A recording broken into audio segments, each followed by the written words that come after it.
Red sun Africa का सबसे बेशकीमती हीरा। अगले हफ्ते ये हीरा मुंबई आ रहा है। लगता है उसे बुलाना ही पड़ेगा। दुनिया भर में कई म्यूजियम्स में चोरियां कर चुका है और करता रहेगा। want to catch him red-handed. 2 साल से आप लोग मेरा पीछा कर रहे हो। पासपोर्ट भी बोल रहा होगा आपका, थोड़ा तो आराम करने देगा। तो आज हम एक्सप्लेन करने वाले हैं हाल ही में आई मूवी ज्वेल थीफ को, जिसमें सैफ अली खान और जयदीप अलावत लीड रोल में हैं। इसलिए आप वीडियो को भी लाइक कर दीजिए। हम चलिए कहानी शुरू करते हैं। तो मूवी की शुरुआत में हम राजन नाम के एक बहुत बड़े गुंडे के घर को देखते हैं। राजन के घर में आज पेंटिंग का ऑक्शन चल रहा होता है। उसी समय हम राजन को देखते हैं, जहाँ राजन के गुंडे मोहन नाम के एक आदमी को पकड़कर उसके पास लाते हैं। असल में मोहन ने गलती से राजन के बैंक डिटेल्स इंटरपोल ऑफिसर्स को भेज दी थी, जिस वजह से ऑफिसर ने राजन के सारे अकाउंट सील कर दिए और राजन के पूरे 200 करोड़ रुपए भी गवर्नमेंट ने अपने पास रख लिए। इसलिए राजन मोहन पर भड़क जाता है और फिर वो गुस्से में मोहन को जान से मार डालता है। फिर थोड़े टाइम बाद राजन अपने घर पर ऑक्शन में आता है। वहाँ राजन को जेनिफर नाम की एक लेडी मिलती है और जेनिफर राजन से कहती है कि मुझे आपकी पेंटिंग काफी ज्यादा पसंद आई है और मैं आपकी पेंटिंग को अपने म्यूजियम में जरूर लगाऊंगी। बातों बातों में जेनिफर राजन से कहती है कि कुछ दिनों बाद हमारे म्यूजियम में अफ्रीका का सबसे महंगा डायमंड आने वाला है और उस डायमंड का नाम है रेड सन। ये सुनते राजन के मन में डायमंड चुराने का आइडिया आता है, क्योंकि मार्केट में उस डायमंड की कीमत लगभग 500 करोड़ रुपए थी। इसी वजह से राजन अपने असिस्टेंट चंकी से कहता है कि हमें कैसे भी वो डायमंड चुराना होगा। पर राजन को वो चुराने के लिए एक शातिर चोर की मदद चाहिए थी और पूरी दुनिया में रेहान से बड़ा चोर कोई नहीं था। फिर तभी हम अमेरिका में रेहान को देखते हैं। रेहान अपनी जिंदगी काफी मौज मस्ती से काट रहा होता है और रेहान किसी भी चीज को बड़े आराम से चुरा लेता था। इतने में हम अवी नाम के लड़के को देखते हैं, जो अमेरिका में रेहान का पीछा कर रहा होता है। असल में अभी रेहान का छोटा भाई था। वही 2 ऑफिसर भी अवी और रेहान का पीछा कर रहे थे। जिसके बाद अवी अकेले में रेहान से जाकर मिलता है और घबराते हुए कहता है कि पापा की जान खतरे में है। ये सुनकर रेहान हैरान हो जाता है। फिर अवी उसे बताता है कि कुछ दिन पहले राजन नाम का एक आदमी पापा को उनके चैरिटेबल हॉस्पिटल के लिए डोनेशन देने आया था, मगर उन्हें इस बात का जरा भी अंदाजा नहीं था कि राजन ने डोनेशन की आड़ में उनके अकाउंट पर ब्लैक मनी भेज दिया है। तब पैसे भेजने के बाद राजन ने अभी से कहा कि मैंने अगर ये ब्लैक मनी वाली बात पुलिस को बता दी तो तुम्हारे पापा को जिंदगी भर के लिए जेल हो जाएगी, और अगर तुम्हें अपने पापा को बचाना है तो तुम अपने बड़े भाई रेहान से मुझसे आकर मिलने को कहो। यानी राजन रेहान के जरिए अपना काम कराना चाहता था और अभी को इस बात की टेंशन थी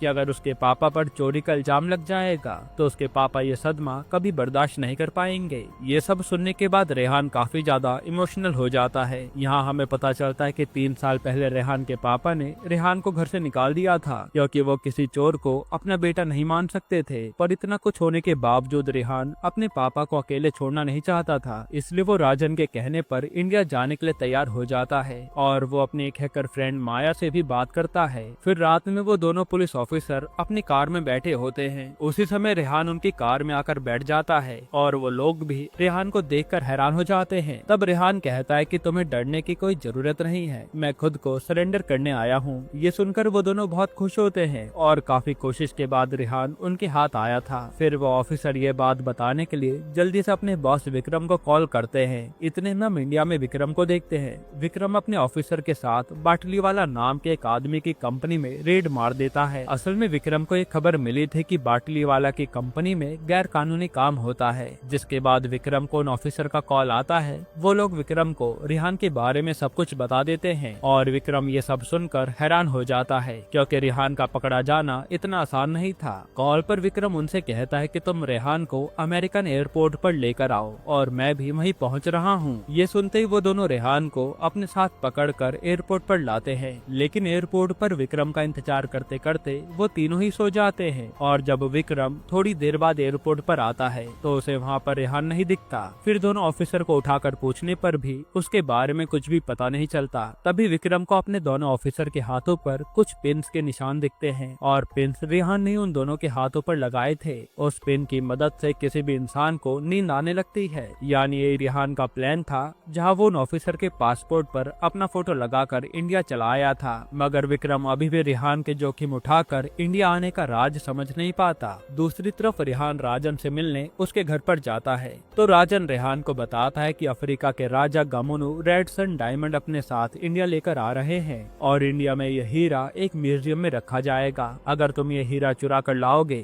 तो मैं तुम्हारे पापा के अकाउंट से ब्लैक मनी के सारी डिटेल हटा दूंगा, जिसके लिए रिहान मान जाता है। लेकिन उसकी एक शर्त थी, वो उसे कहता है कि डायमंड में हम दोनों का बराबर का हिस्सा होगा। अब क्योंकि राजन के पास इसके अलावा कोई और दूसरा ऑप्शन नहीं था, इसलिए राजन को रिहान की शर्त माननी पड़ती है और डायमंड चुराने तक रिहान को सिर्फ राजन के घर में रुकने के लिए कहा जाता है। फिर रात में चंकी रिहान से उसका फोन लेकर तोड़ देता है क्योंकि चंकी नहीं चाहता था कि रिहान मिशन के दौरान किसी और से बात करे। पर यहाँ पता चलता है कि रिहान ने चंकी को अपने फोन के बदले चंकी का ही फोन दे दिया था, जिस वजह से रिहान का फोन बच गया। फिर हम विक्रम को देखते हैं जो अमेरिका में रिहान के घर पर तलाशी करने जाता है, पर उसके घर पर विक्रम को कुछ भी नहीं मिलता। इतने में विक्रम को रिहान का कॉल आता है और वो उसे कहता है कि तुम मुझे कभी भी पकड़ नहीं पाओगे, लेकिन विक्रम उसे चैलेंज करता है कि वो उसे कभी भी पकड़ लेगा। इतना कहकर वो फोन काट देता है। फिर जब रिहान अपने कमरे में बैठा होता है तभी रिहान को खिड़की से राजन की बीवी दिखाई देती है जिसका नाम फरहा था और राजन अपनी बीवी पर काफी जुर्म किया करता था।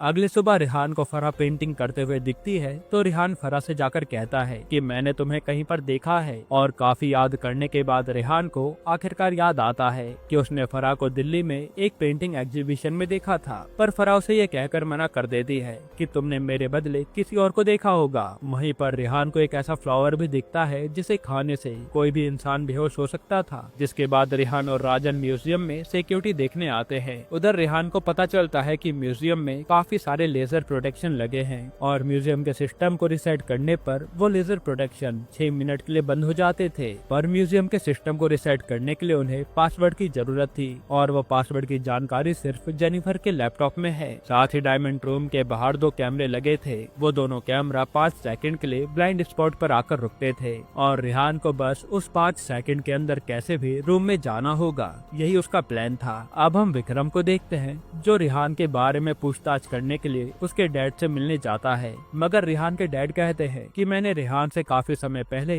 रिश्ता तोड़ दिया है और मुझे उसके बारे में कुछ भी नहीं पता। साथ ही अभी भी विक्रम को कुछ भी नहीं बताता। फिर रात के समय रिहान को अपने डैड की बहुत याद आ रही होती है। रिहान को वो दिन भी याद आता है जिस दिन पहली बार रिहान के डैड ने रिहान को चोरी करते हुए पकड़ा था। पर रिहान ये चोरी सिर्फ अपने परिवार की मदद करने के लिए करता था क्योंकि वो लोग काफी गरीब थे। यहाँ हमें पता चलता है कि पैसों की वजह से रिहान की मॉम की मौत हो गई थी। इसी वजह से रिहान ने चोरी चकारी करना शुरू कर दिया था। हालांकि जब रिहान के डैड को उसके बारे में पता चला तो उन्होंने उसे घर से निकाल दिया था। खैर अब जब रिहान ड्रिंक कर रहा होता है इतने में फरहा रिहान से कहती है कि तुम सही कह रहे थे, मैं वही लड़की हूँ जिसे तुमने दिल्ली में देखा था। इस पे रिहान उससे पूछता है कि आखिर तुमने राजन से शादी क्यों की जब वो तुम्हें इतना मारता है। फरहा बताती है कि हमें कभी न कभी कुछ न कुछ ऐसी चीजें करनी पड़ती है जिसके बारे में हम कभी सोचते भी नहीं है, जैसे तुम अपने पापा को बचाने के लिए राजन की मदद कर रहे हो। इतना कहकर फरहा वहाँ से चली जाती है और रिहान उसकी बातों के बारे में ही सोचने लगता है। अब अगले सुबह रिहान राजन को पासवर्ड चुराने का प्लान बता रहा था कि जेनिफर जैसे अपने कैबिन से बाहर जाएगी तो मैं उसके कैबिन में चोरी छुपके घुस जाऊंगा। फिर हम देखते हैं कि प्लान के मुताबिक रिहान जेनिफर के कैबिन में जाता है। दूसरी तरफ चंकी गार्ड को बेहोश करके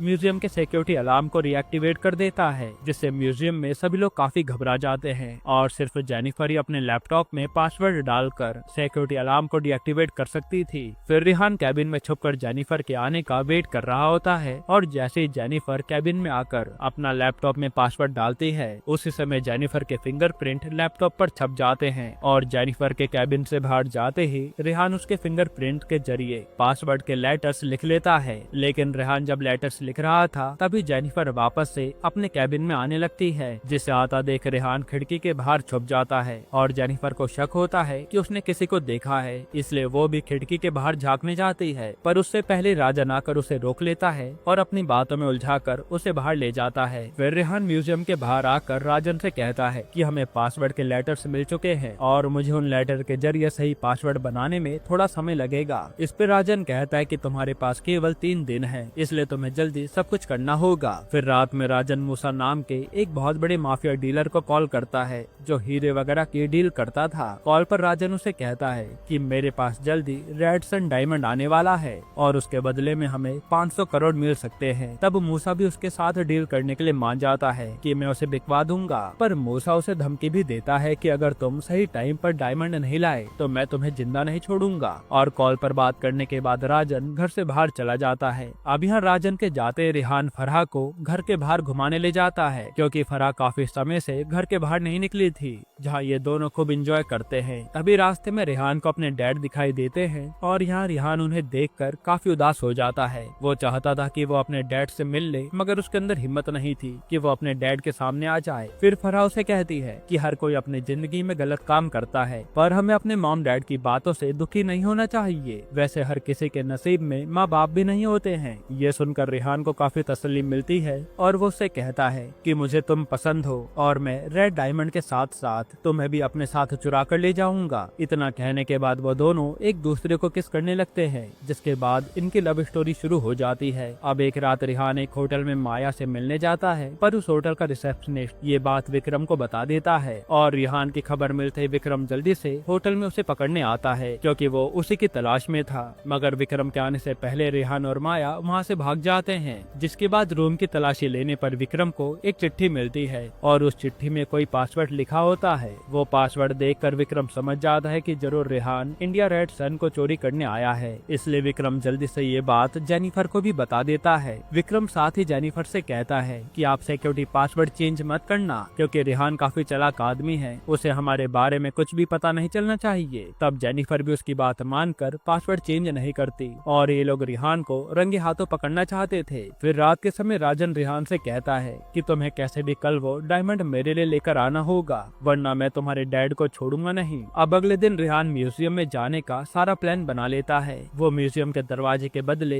एक सुरंग के रास्ते से म्यूजियम में एंटर करता है और धीरे धीरे डायमंड रूम के पास जाने लगता है। लेकिन रिहान को इस बात की जरा भी भनक नहीं थी कि विक्रम की पूरी नजर रिहान के ऊपर थी और विक्रम कैमरे के जरिए रिहान की एक एक मूवमेंट को कैप्चर कर रहा था। फिर रिहान जल्दी से डायमंड रूम के बाहर रुक जाता है और रूम के अंदर जाने के लिए रिहान को वो दो कैमरे से बचकर जाना था, पर वहाँ रिहान देखता है कि उन दोनों कैमरे की स्पीड तो पहले से काफी तेज हो गई थी। ये देखते ही वो समझ जाता है कि जरूर विक्रम को उसके बारे में पता चल गया होगा, वरना कैमरे की स्पीड कौन बढ़ा सकता था। इसी वजह से वो म्यूजियम से बाहर भागने लगता है, मगर विक्रम रिहान को पकड़ने के लिए उसका पीछा कर रहा होता है। तभी वो एकदम से रिहान के सामने आकर खड़ा हो जाता है। तब यहाँ रिहान और विक्रम के बीच में काफी लड़ाई होती है और रिहान कैसे भी करके विक्रम के हाथों से बचकर भाग निकलता है। इसके बाद हम देखते हैं कि राजन रिहान से बिल्कुल भी खुश नहीं था, क्योंकि रिहान म्यूजियम से डायमंड नहीं चुरा पाया था। इसी कारण राजन के लोग रिहान को काफी मारते हैं। तब रिहान राजन से कहता है कि तुम चिंता मत करो,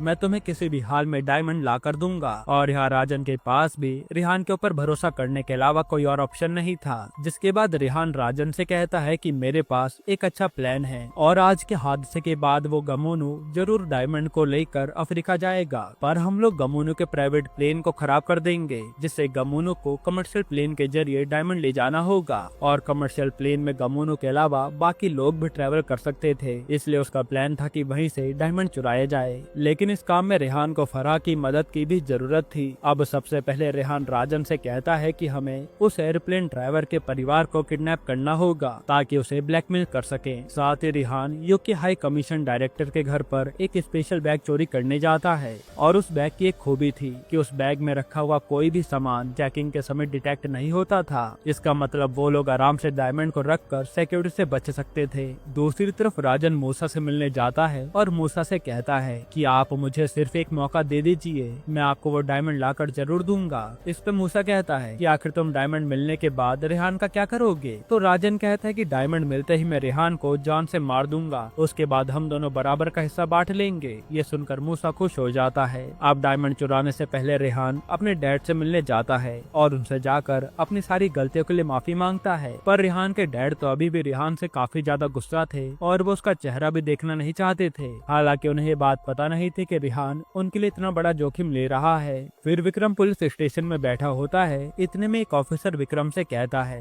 कि आज गामोनू डायमंड को अपने साथ अफ्रीका लेकर जाने वाला है। ये सुनते विक्रम समझ जाता है कि जरूर रास्ते में रिहान वो डायमंड चुराने की कोशिश करेगा, इसलिए वो लोग जल्दी से एयरपोर्ट जाते हैं और इसी दौरान विक्रम को सब कुछ पता चल जाता है कि अभी तक जो कुछ भी हुआ था वो सब रिहान का प्लान था। असलियत में रिहान डायमंड को कैसे भी म्यूजियम से बाहर बाहर लाना चाहता था। इसी वजह से वो जानबूझकर म्यूजियम में चोरी करने आया था। लेकिन यहाँ विक्रम के एयरपोर्ट पर आने से पहले रेहान, राजन, फरहा अपने आदमी और गमोनू के साथ प्लेन में बैठ जाते हैं। पर उसी समय विक्रम एयर होस्टेस को रेहान का फोटो फोन पर भेजकर कहता है कि ये इंसान प्लेन में डायमंड चोरी करने आया है। ये सुनते एयर होस्टेस प्लेन में सभी लोगों का चेहरा देखने लगती है और ये देखते रेहान कहीं जाकर छुप जाता है, जिस वजह से ये लोग रेहान को पकड़ नहीं पाते। अब थोड़े टाइम बाद रेहान वापस से अपनी जगह पर आता है। दूसरी तरफ फरहा चुपके से एयर होस्टेस का ड्रेस पहनकर गमोनू के पास जाती है और वहाँ फरहा गमोनू को एक टॉवल देती है और उस टॉवल को सूंघते गमोनू बेहोश हो जाता है। ऐसे ही माया गमोनू के बॉडीगार्ड और उसकी बीवी को भी बेहोश कर देती है। फिर कुछ देर में गमोनू एकदम से होश में आता है और गमोनू के पेट में काफी दर्द होने लगता है।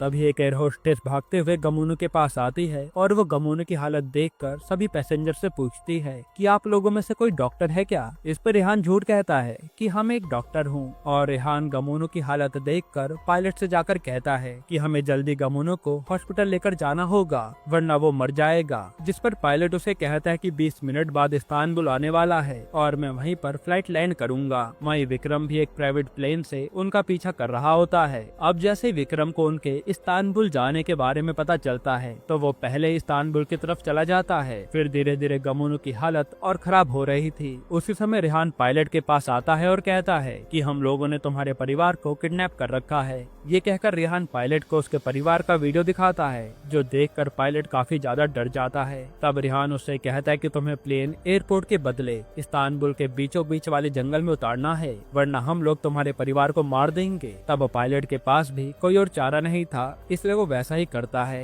वहीं एयरपोर्ट पर विक्रम प्लेन के आने का इंतजार कर रहा होता है, पर प्लेन इस्तांबुल के जंगल में जाता हुआ देखकर विक्रम उस प्लेन का पीछा करने लगता है। यहाँ हमें पता चलता है कि मूसा पहले से उसी जंगल में उनका इंतजार कर रहा था। फिर प्लेन में से एक आदमी ये बात पुलिस को कॉल करके बताने जा रहा होता है, मगर उसके बताने से पहले राजन उसे जान से मार डालता है। तभी रेहान उस डायमंड लॉकर के लॉक को खोलने की कोशिश कर रहा होता है। तभी गमोनू के बॉडीगार्ड उस पर हमला कर देते हैं और वो बॉडीगार्ड उन दोनों को बहुत मारता है, पर रेहान और राजन एक साथ मिलकर उस बॉडीगार्ड को ही जान से मार डालते हैं। फिर उसको मारने के बाद रेहान कैसे भी करके लॉकर को खोल लेता है और अब हीरा उसके पास था। साथ ही पायलट भी अपनी पूरी जान लगाकर प्लेन को सेफली लैंडिंग करा देता है, जिसके बाद वो लोग डायमंड को लेकर सुरंग के रास्ते से वहाँ से भाग जाते हैं और पुलिस चाहकर भी उन्हें पकड़ नहीं पाती। अब राजन वो डायमंड मूसा को बेचने के लिए दे देता है और फरहा भी रेहान से आखिरी बार मिलने जाती है। वहाँ रेहान फरहा से कहता है कि मैंने तुमसे वादा किया था ना कि मैं तुम्हें अपने साथ लेकर जाऊंगा, तो तुम मेरे साथ चलोगी।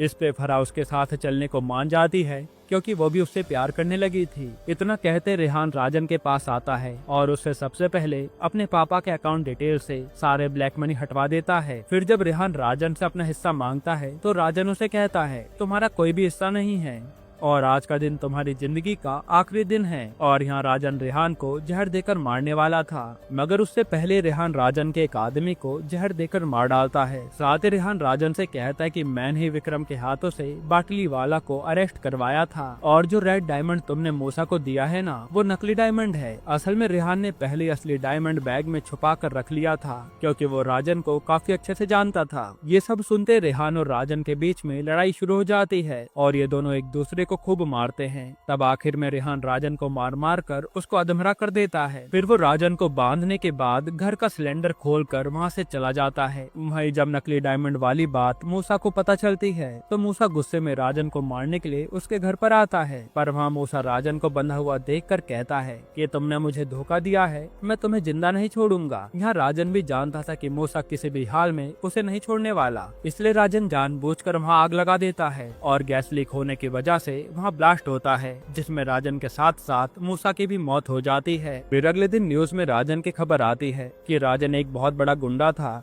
जिसने काफी सारे गलत काम किए थे और पिछली रात राजन के साथ साथ मूसा नाम का एक गैंगस्टर भी मारा गया। ये सुनकर रेहान के डैड काफी हैरान हो जाते हैं। इतने में अभी अपने डैड से आकर कहता है कि पापा भैया ने हमारी काफी मदद की है और अभी अपने पापा को सारी सच्चाई बता देता है। ये सुनकर रेहान के पापा को अपनी गलती का काफी पछतावा होता है। इधर रेहान और फरहा एक साथ अपनी जिंदगी काफी खुशी खुशी बिताने लगते हैं। वहीं दूसरी तरफ अभी भी विक्रम रेहान को पकड़ने की कोशिश कर रहा होता है क्योंकि कि रेहान किसी के भी हाथ नहीं आता। इसी के साथ ये मूवी यहीं खत्म होती है। दोस्तों, आपको ये मूवी कैसी लगी हमें कमेंट में जरूर बताइएगा। वैसे मैं अगर आपको छोटा सा रिव्यू दूं तो ये मूवी बहुत ही एवरेज है, जिसे देखने के बाद तो मेरा खुद का सर दर्द हो गया और मुझे तो लगता है कि अब मुझे 2-4 दिन का ब्रेक ले लेना चाहिए, क्योंकि ऐसी मूवी देखने के बाद तो इंसान अपना आपा भी खो सकता है। बाकी आप अपनी राय कमेंट में जरूर दीजिएगा और अगर आपको हाल ही में आई एक कमाल की मूवी देखनी है तो आप ये वीडियो देख लीजिए।